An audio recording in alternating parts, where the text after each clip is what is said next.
Hello everyone, आज की video में linear equation in one variable ये यूनिट का प्रॉब्लम नंबर 13 स्टडी करेंगे। तो देखिए क्वेश्चन आपके सामने है, ये प्रॉब्लम हमें सॉल्व करना है। क्वेश्चन में क्या लिखा है वो हम पहले पढ़ेंगे। क्वेश्चन में लिखा है सॉल्व द इक्वेशन। देखो एक इक्वेशन दिया है जिसको हमें सॉल्व करना है और यहां से x का वैल्यू फाइंड आउट करना है और क्वेश्चन के लास्ट में लिखा है एंड चेक द रिजल्ट।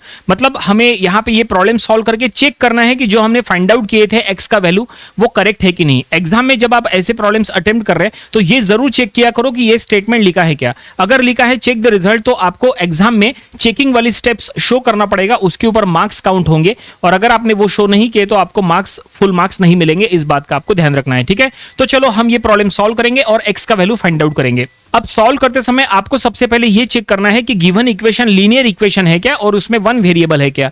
तो देखिए ये जो इक्वेशन है इसमें सिर्फ एक वेरिएबल है, वो है x। देखो यहां भी x है, यहां भी x है, यहां भी x है। इट मींस यहां पे वन वेरिएबल है और x का पावर देखो क्या है, सभी में x का पावर 1 है। इट मींस लीनियर इक्वेशन है। अगर पावर 1 है तो लीनियर इक्वेशन होता है, पावर 2 हो तो क्वाड्रेटिक इक्वेशन बन जाता है, पावर 3 हो तो क्यूबिक इक्वेशन बन जाता है। ऐसे तो आपको हमेशा ये इस तरह से पहले चेकिंग करना है, देन आफ्टर सॉल्व करना है। तो कंफर्म है कि ये जो गिवन इक्वेशन है वो एक लीनियर इक्वेशन है इन वन वेरिएबल और यहां पे हमें सॉल्व करके x का वैल्यू फाइंड आउट करना है। तो चलो हम यहां सॉल्व करना स्टार्ट करते हैं और हो सके तो हमारे साथ साथ आप लोग भी सॉल्व करो ताकि वीडियो देखने के साथ साथ आपकी प्रैक्टिस हो जाए। सो गिवन इक्वेशन इज, देखो गिवन इक्वेशन हम यहां पे लिख लेंगे जो कि in the form of x है। हमने इसको कॉपी कर लिया है और अब चलो देखते हैं यहां से कैसे x फाइंड आउट करेंगे। अब ये x फाइंड आउट करने के 2-3 मेथड हो सकते हैं, कोई भी मेथड का यूज करो कोई फर्क नहीं पड़ता, आंसर एक ही आता है। जैसे फॉर एग्जांपल आप चाहे तो क्रॉस मल्टीप्लिकेशन का यूज करो,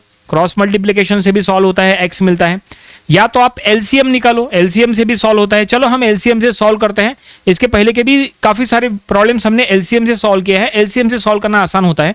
कई स्टूडेंट्स को एलसीएम निकालते समय दिक्कत होती है, कंफ्यूजन लगता है, उनको लगता है कि एलसीएम वगैरह बहुत टफ होता है, उनको लगता है कि क्रॉस मल्टीप्लिकेशन ईजी है। ऐसा कुछ भी नहीं है, एलसीएम देखो बहुत ईजी है। देखो हम आपको बता रहे हैं, अगर कुछ डाउट्स आपके हैं तो वो क्लियर हो जाएंगे।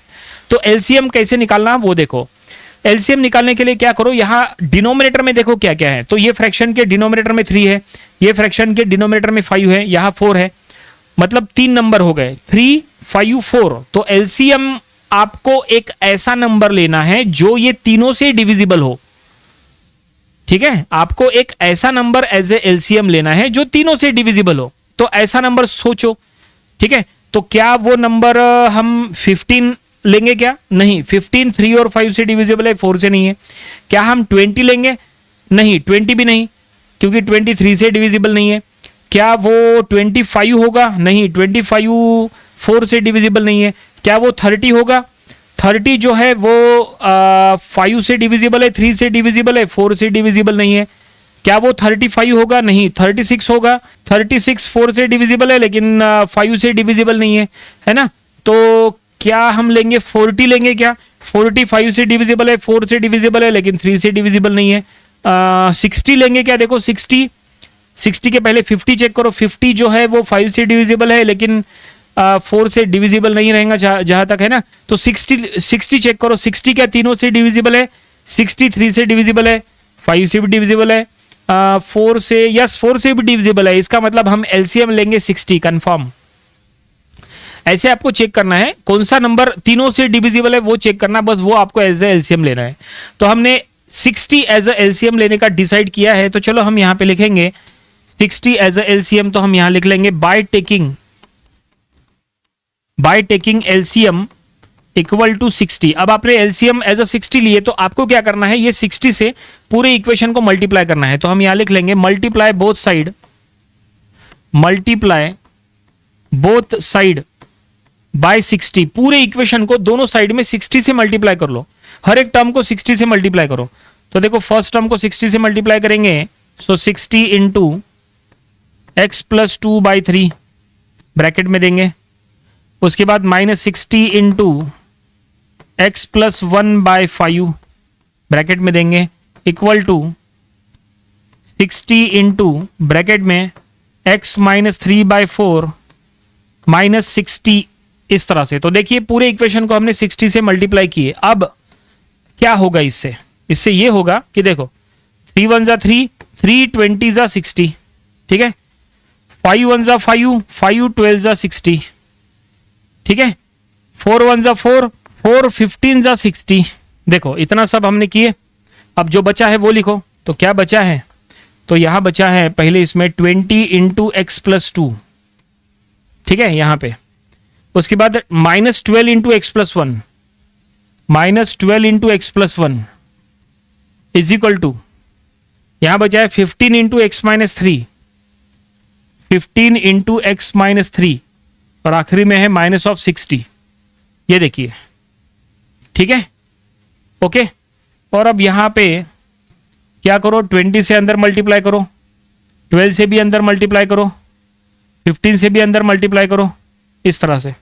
और देखो क्या रहता है, तो ये हो जाएगा 20x plus of 40 minus 12x minus of 12 equal to 15x minus of 45 minus of 60, ठीक है। और अब यहां पे अब आपको क्या करना है, जितने भी टर्म्स में x है सभी को लेफ्ट साइड में शिफ्ट करो, और जिनमें x नहीं है सबको राइट साइड में शिफ्ट करो। तो ये 20x minus 12x minus of 15x equal to minus of 45 minus of 60 minus of 40 plus of 12। ये देखिए सभी टर्म जिनमें x है सबको लेफ्ट साइड में शिफ्ट किए, जिनमें x नहीं है उनको राइट साइड में रखे। तो 20 माइनस 12 माइनस 15 ये हो जाएगा माइनस ऑफ 7x, और ये -45 -60 -40 प्लस 12, तो ये हो जाएगा -133। माइनस माइनस कट करो, 133 को 7 से डिवाइड करो, तो x का वैल्यू मिलेगा 19। तो फाइनली हमने x का वैल्यू फाइंड आउट कर लिया है, 19 हमें मिला है। जैसा हमने कहा था कि हमें x फाइंड आउट करना था, हमने x फाइंड आउट कर लिए हैं, ठीक है। क्वेश्चन में जो कहा था सॉल्व द इक्वेशन, इक्वेशन को सॉल्व करना था, तो सॉल्व करके हमने x फाइंड आउट किए, लेकिन प्रॉब्लम कंप्लीट नहीं हुआ। हमें x तो मिल गया, लेकिन प्रॉब्लम कंप्लीट क्यों नहीं हुआ, क्योंकि क्वेश्चन में क्या लिखा था, देखो आगे, चेक द रिजल्ट। क्वेश्चन में लिखा है चेक द रिजल्ट, ऐसे में आपको चेकिंग वाली स्टेप्स शो करना कंपलसरी है। तो चलो अब हम चेक करेंगे कि जो हमने वैल्यू फाइंड आउट किए 19 वो करेक्ट है कि नहीं। कैसे चेक करना, इससे आपको कंफर्मेशन, आपको कंफर्म हो जाएगा कि जो आप एग्जाम में सॉल्व कर रहे हैं उसके ऊपर आपको फुल मार्क्स मिलने वाले हैं कि नहीं, ठीक है। तो चेकिंग, देखो चेकिंग करना काफी सिंपल है, आपको बस क्या करना है, जो ये x का वैल्यू है वो गिवन इक्वेशन में पुट करना है। गिवन इक्वेशन है आपके पास, ये देखो ये गिवन इक्वेशन हम यहां लिख लेते हैं। ये गिवन इक्वेशन में x का वैल्यू पुट करो, जहां जहां x है वहां वहां पे 19 पुट करो, और देखो LHS RHS सेम आता है क्या। अगर सेम आ गया तो समझ लो जो x का वैल्यू फाइंड आउट किया आपने वो सही है। तो ये हो जाएगा 19 plus 2/3 minus 19 plus 1/5 equal to x यानी x का वैल्यू 19 माइनस 3/4 माइनस 1। तो ये होगा 19 प्लस 2 यानी 21/7, ये 21/3 7 माइनस ये 20/5 4 इक्वल टू, लेफ्ट साइड में ये 7 माइनस 4 हो जाएगा 3। अब देखो राइट साइड में 19 माइनस 3, ठीक है, ये कितना 16, 16/4 ये 4 माइनस 1 4 माइनस 1 3। तो देखो LHS RHS सेम आ गया, तो हम यहाँ पे लिख लेंगे therefore LHS is equal to RHS, है ना। LHS RHS सेम आ गया, तो हम यहां लिख लेंगे कि therefore x is equal to 19 is the solution of given equation. Solution of given equation, question में चेक करना था कि जो हमने वैल्यू फाइंड आउट किए वो करेक्ट है कि नहीं। यस बिल्कुल, x का वैल्यू 19 जो हमने फाइंड आउट किए थे वो बिल्कुल करेक्ट वैल्यू है, क्योंकि यहाँ पे क्रॉस चेकिंग के थ्रू हमें वो समझ में आ गया, और इस तरह से फाइनली क्रॉस चेकिंग हो गया और प्रॉब्लम यहीं पे कंप्लीट हो गया, ठीक है। आई होप आपको ये पूरा प्रॉब्लम समझ में आया होगा। इसमें सबसे इंपॉर्टेंट क्या था, इसमें सबसे इंपॉर्टेंट था ये एलसीएम चेक करना, कि एलसीएम लेना सबसे इंपॉर्टेंट काम था। जो स्टूडेंट को एलसीएम प्रॉपर्ली लेना आ गया और एलसीएम से मल्टीप्लाई कर लिए और इस तरह से आगे चल के एक्स फाइंड आउट कर लिए, वो स्टूडेंट का ये चेकिंग वाला आंसर भी करेक्ट आएगा, LHS RHS सेम आएगा और उसको फुल मार्क्स मिलना तय है, ठीक है। तो ये प्रॉब्लम आपको अपनी प्रैक्टिस बुक में जरूर से सॉल्व करके देख लेना चाहिए। तो ये था linear equation in one variable, ये यूनिट का प्रॉब्लम नंबर 13। इसके पहले के 12 प्रॉब्लम्स वो भी आपको स्टडी कर लेना चाहिए, और इसके आने वाले दिनों में हम इसके और भी नंबर ऑफ प्रॉब्लम स्टडी करेंगे ताकि इसकी और अच्छे से प्रैक्टिस हो जाए। तो मिलते हैं नेक्स्ट वीडियो में। Thanks for watching this video.